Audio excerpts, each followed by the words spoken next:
Hello, everyone. This is criminal profiler Pat Brown. And today's question for Dear Profiler Pat was this: should I get plastic surgery? And this was a funny one that I got because many people think I've had plastic surgery. I think those people need their eyes checked. Because unless you're looking at my thumbnails, which I definitely face apped because I'm not too fond of my photos of my face.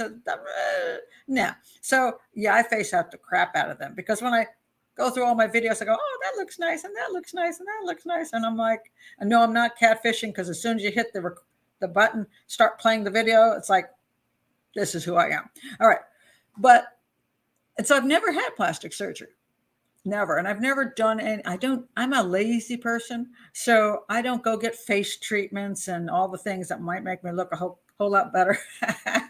And for years when I did television, it was just nice that I had good hairdressers who could color my hair well. I paid for it. But now that I'm not on regular television, I'm like, that's a box of Clairol. And I cut my hair with my own scissors because most of the time I just put it back in a ponytail. So I just don't want to spend a couple $100 for nothing. But when I used to do television, I'd go in and the hairdressers would do my hair beautifully, and then they do this great makeup job. And I looked good on camera, regardless of the fact I hadn't had plastic surgery. And some people had asked me, who was my plastic surgeon? I'm like, it's just the hair and makeup people here because I've never done that. And I have my reasons for it. And this is what I want to allow people to think for themselves, because people can get, it's funny on a situation, a subject like plastic surgery, which is pretty much a personal issue. People can get one way or the other on it. They can say, well, everybody should have the right to do whatever makes them feel good. And the other side says, but you're making it so that other women have difficulty because then they think they have to keep up with looking so young, and it's disrespectful of aging and all of that. And everybody's got their feelings, but I can tell you one thing. As you get older, looking in the mirror isn't as much fun anymore. It's not. It's a difficult thing for all human beings to go through. And it would be nice if we lived back in the caves where the only time you saw yourself might be in a pond, and the rest of the time you had fires at night, and they always made you look good, firelight. Oh, that's great stuff. Candlelight. But harsh lighting, lights in the studio, good cameras when they made all the TVs, when they made the clarity so much better on TV, it really ruined a lot of people. Because back in the old days when they had black and white, everything was kind of fuzzy. So even older women look great. But now it's like you can see every wrinkle on your face, and it's not pleasant, especially on a big, huge, massive screen. It's like, can we just stay on this size, But so we all have to deal with that, whether we're on TV or we're just walking around, or somebody says, hey, let me take your picture. And you go, oh my God, no, don't do that. So because as we age, we're not that necessarily fond of what we see happening in the mirror. Because in spite of what everybody always tries to say, that they look 10 years younger than they are, most people actually just look their age. And when I look in the mirror, I see exactly what age I am. And today I'm 68. I look in the mirror and I go, yep, that's you. No question about it. And why wouldn't I get plastic surgery then? Especially since I do a lot of, television, YouTube and all that. Wouldn't I like, everything to look so much better like that, Yes, I would. But I have my reasons for not doing it. 1, I don't like going to doctors. 2, I do not like surgery. It scares the crap out of me to go into surgery. And I'm also lazy. So I'm just like, whatever. I'm just going to accept what I am. And that's me. That's my personality. But when I go and watch a movie and I see Jane Fonda, and right now Jane Fonda, when I went to watch I didn't go watch. I think it was on Amazon Prime, because I hated Book Club 1, but Book Club 2 was kind of fun. They went to Italy, the 4 ladies, and Jane Fonda, had a wedding there, and 85 years old. Dang. She looked great. She looks better than me at 68. If you said to me, would you like to be 85-year-old Jane Fonda's face or yours? I'd take hers, because she looks that much better than me. Now she's had fabulously great surgeons, she spent a huge amount of money. I also don't know how much good makeup she's had. I also don't know how much they're using. Now they can do video editing. So not only can you do something like, when you have a still photo now, it's easy to fix that. Video editing didn't used to be done, but now it can do that too. So they can take every frame of her face and get rid of the wrinkles on it. So I don't know if she really looks as good in person as she did in that movie, but she looked fabulous in the movie. It also helps that she's thin. And she's always been into exercise, so her body looks good. It also helps that she can get really great clothes. So if you're a thin body, you got great clothes, you're fashion model looking, and your face then looks aged, shall we say. There are some people who say, I've done everything. I've stuck to a diet, I've exercised, but I just look in the mirror and I just feel like I'm 40, but my face looks 70, 75, and I don't like it. But if I get plastic surgery, doesn't mean I'm vain. Doesn't mean I'm just not accepting getting older. Or as some people say, well, if you get plastic surgery, so many people get plastic surgery and the face doesn't even look like them anymore. And I'm like, quite frankly, my face doesn't look like me anymore either. As you age, your face does not look like you used to look. I really could care less. They can put a completely different person's face on me if it were younger, and I wouldn't complain, because as our faces get older, we turn into, it's odd. It's like sometimes a lot of older people look like each other too, because we age in sort of the same strange way. So we lose the looks that we had regardless of what that face used to look like. So I think that comment that, your face is you don't look a thing like you used to. No, you actually do look sort of like you used to, but yes, do you look slightly different? Of course you do, because your face has been rearranged. But aging rearranges your face too. So let's get over that. I mean, it's like one thing or the other, So I'm not keen on getting plastic surgery for my own particular reasons. But another person who says to themselves, I am not happy. It just drives me crazy. And maybe I should do some more meditation. Maybe I should be more accepting of myself, whatever. But I have the money and I just feel like if I could get this done, I'd feel happier. All right. Why do you go out and buy a new dress when you have dresses in the closet? Well, because sometimes a new dress makes you feel happier. Why do you get a new pet? Because the pet makes you feel happier. Why do you want a new house when your house is perfectly acceptable, but now you want a new house? All right. Sometimes we're greedy for new experiences, new feelings, freshness. We want that in our lives. So we choose to do that. Why do we take trips and vacations? To refresh ourselves. So is it wrong that you want to refresh yourself in Costa Rica and see monkeys and the jungles and the beaches and the plastic surgeon at the same time and come back really refreshed? I mean, if you want to do that, why not? If you're not terrified of the doctor, you're not scared of all that. You don't mind going to sleep for a little bit and coming back out and dealing with a puffy and bruising, and then you feel like you look better and it makes you happy. Bully for you. If it works for you, I see no reason why you cannot do that. Now, I'll point this out. Some people, there's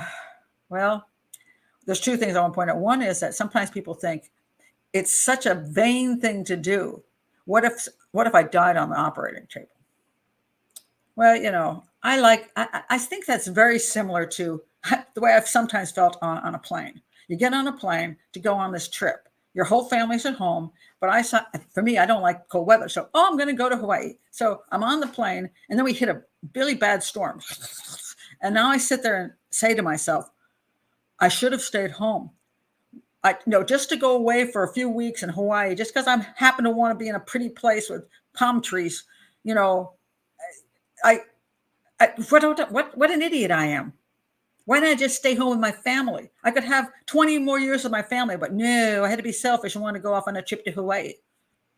You see how you can do that to yourself? You can say that. I shouldn't have gone on a skiing trip because then I ran into a tree and died. I shouldn't have done this because I shouldn't have gone out that evening in the car because I got in a car wreck and died. You can always think that and think, if I hadn't done that, I'd have 20 more years with people I love. But that's not the way life works. You cannot completely eliminate every risk in life. You have to move forward. So if the surgery is relatively safe, then you have to decide for yourself, well, it's like taking that plane. Is it worth it to you? And of course, you could always say after the fact, if you didn't make it out of the surgical unit, well, it wasn't worth it. But, then we'd be saying that about everything. So that, I think, is, you have to decide that for yourself. But, obviously you shouldn't go do some of these crazy things people do. Like they try to get rid of they do that belly stuff and the butt stuff, and they go to some guy in a garage, and then they get killed. They end up dying from whatever they did to them because they weren't like legit. So don't do things that aren't legit. Spend the money to go someplace that's as safe as you can get it, if this is what you want to do. The other thing I want to point out is nothing is permanent. It's a temporary fix. And so then you have to know whether you want to, you're going to end up on a constant returning to the surgery and a merry-go-round, going around and around with surgery after surgery after surgery. Are you going to fix your face, and then your neck is going to bother you, and then your arms are going to bother you, and then your boobs are going to bother you, and then your stomach is going to bother you, and then after you finish getting those things fixed, your face looks like crap again because 10 years has passed. Now you got to get your face fixed again. Are you going to be doing 10 surgeries? And that's one of the reasons I don't want to go down that road, because I just feel like it's never ending. And as we get older, there is nothing you can do to totally stop time. It will keep going. You will keep aging. I don't want to say downhill, but you keep aging, and your face and your body will continue to age no matter what you do. So yes, you can continue to get surgeries that prop things up and pull things back. And if it makes you happy, I'm not saying you can't do it. I'm just saying you got to understand that it's probably temporary, and you're going to have to revisit the whole issue again and again and again. And you also have to be concerned about the problem of, if one thing, you fix one thing, it doesn't match the other things. And then the other things don't look as good anymore. So when you fix one thing, then another part of your body or face doesn't look good. So then you keep having to match things to keep improving them so they all balance out. So you run into a whole bunch of problems doing that. So just understand that you have a right to do what makes you comfortable, what makes you be happy to look in the mirror in the morning, if this is something that's important to you. If and you have the money to do it, you're not taking money away from other important things. You recognize that you might be getting on this endless cycle of plastic surgery, so you really want to figure that out. Really think it through is my point, and think it through. Is it worth it to you, or can you just find other ways to accept aging? And I'm a big proponent of that. I'm like, put a smile on your face, because you always look much nicer when you smile. That takes away a lot of the aging problem. Wearing some clothes that are bright and not aging type clothes, like, wow, that's what my great grandmother wore, and now you're wearing it. Yeah, you look like a great grandmother. Other clothing, not juvenile stuff that makes you look like, oh, don't wear that. That's just ridiculous looking. But nice clothes that make you look good. You can decide what to do with your hair. I've gotten really lazy with my hair recently, and I know it's not the greatest look. I just don't have that. I cannot style hair, and so when I keep doing these television shows, the YouTube shows, I would have to style every time, and I can't do it because I have no skill. If I were going into the studio and doing television work in a studio, I would probably go to a hairdresser, get her to cut it proper, so then when I go in, they can fix it really nice. But since most of the time I have nobody to do my hair, I just stay with this. Now, if I were going on a really special occasion and really wanted to look good, I'd run into the hair place and get them to do as much as they could. So those are choices. Makeup, of course, is something one can do. Jewelry, some pretty jewelry. I love dressing up in Indian clothes, saris, and I wear saris and gold jewelry. I just feel like I feel very elegant. There are things you can do. And then there's just things you can do in life that are enjoyable that have nothing to do with the way you look. Like, I love to do art now, and some people, they love to take care of animals, and other people like to help in the community, and some people like to write. And all of these things give you joy and give you meaning. And then you walk by the mirror and you go, whatever. So what? Yeah. And that's that. And then you go on with your life, because when you come right down to it, most people who love you, your friends, your family, your kids, all those people, they really don't give a crap if you look as good as Jane Fonda. They don't. So those are my thoughts on should I get plastic surgery or shouldn't I? If you're new to the channel, please do like and subscribe. This is the Dear Profiler Pat series. I just answer questions people ask me. And if you'd like me to answer one of your questions, please do send an email to profilerpatbrown@gmail.com. And what you do, and just in the subject line, please put Dear Profiler Pat, so I know it's a question for this particular series of things I'll have on my show. You can check my playlist. This is the Dear Profiler Pat playlist, and I have other playlists for the true crime stuff that I analyze. And I also have a series on Cleopatra, the murder of Cleopatra, which is a series I did on Cleopatra's life and death, a profiler's viewpoint of that. So I have these different playlists. Please do check out the playlists. And thank you for being here. And I'll see you for the next Profiler Pat. Bye.